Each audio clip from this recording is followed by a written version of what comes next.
Mikäs se siinä on?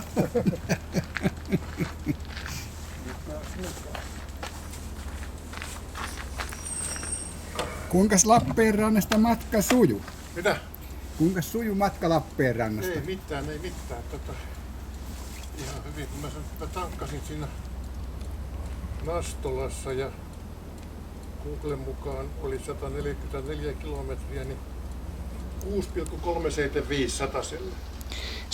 Se on aika kohtuullisesti ton kokoiselle vehkeelle ja liikenteen mukana. Niin.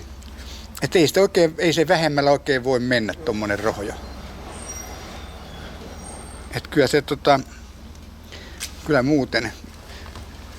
Oliko enemmän ohitettavia kuin ohittajia? No ei mä paljon ohittanut, muutaman kerran. muutaman. Joo. Ei itse paljon. Joo. Onko toi... Ei enää kiirusta mihinkään. Joo, aivan. Onko tuo sivupaneeli muuten, onko se meillä on hukaksissa vai?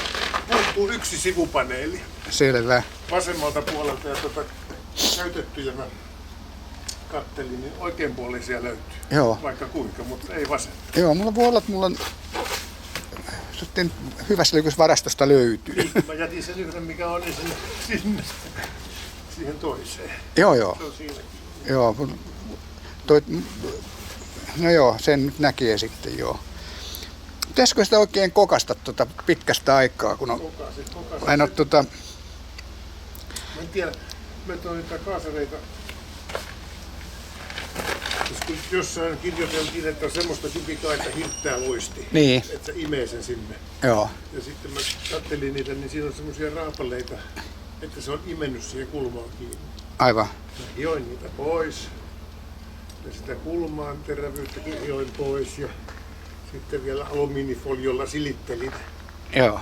Mutta siitä huolimatta se just. Ei oikein lähde. Joo. Toinen vaihtoehto tietysti on, että se bensapintahomma ei ole kunnossa, mutta... Mä oon Kymäläisen kyydissä ollut Uralin, tuossa on Uralin vaunuhan tuossa, mutta mä oon Kymäläisen Uralissa ollut mukana. Ja pisin reissu, mitä mä oon tehnyt, niin jäi oikein mieleen. Käytiin Alosen Pekan kanssa Mössötillä Kuhmossa, niin Kontiorallissa. No. Se oli useamman päivän reissu. Täällä on mä siivosin autotallia, niin täällä on osia. Aha. Ja sitten niitä jousia, mitä oli. Ja tässä oli ne pemarijousut vähän aikaa kiinni, mutta liian pehmeät, niin mä kunnostin noin painoilmajousia. Saako tuota vaunua muuten nouseen? Onko sä kokeillut? Selvä. Mä kokeilen tuossa noin. Selvä. Jos pitääpä tässä oikein kokeilla sitä ihan itsekin.